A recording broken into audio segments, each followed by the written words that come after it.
বিসমিল্লাহির আজকে সময় যেহেতু অল্প, সম্মানিত সভাপতি, সেক্রেটারি, বিভিন্ন নেতৃবৃন্দ, আসসালামু আলাইকুম। আসলে 17-18 বছর আন্দোলন করলেন আপনারা, ঠিক আছে? আর ভাবছেন টাকার লবি করে একটা মানুষ প্রতিদিন খেতে পারে না, পারে কি? ভাত রান্না খাবার খাওয়া লাগে।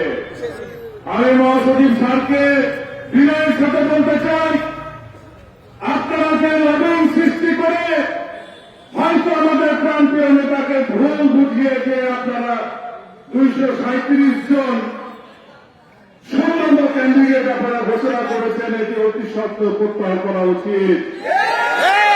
কারণ এই 237 জনের মধ্যে আপনারা 2 জনকে মূল্যায়ন করেছেন।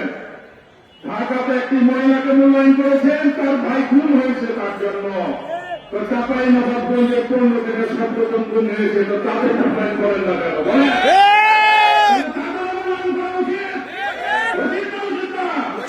সেটালের 2 ভাই খুন হয়েছে, মিজানুর আরিফুল, কেন আপনি সেটাও কেন ছাড়া নিয়ে দেন?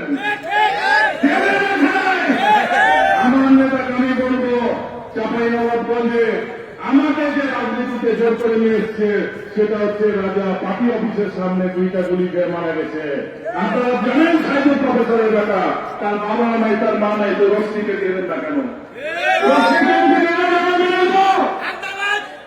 এইসব ধান্যবাদ সুগন্ধর নেতাদেরকে আমরা মানতে পারছি না। এইসব সুগন্ধর নেতারা আজকে পর্যন্ত জেলা বিএনপির সাথে কোন ধরনের সম্পৃক্ত করেনি।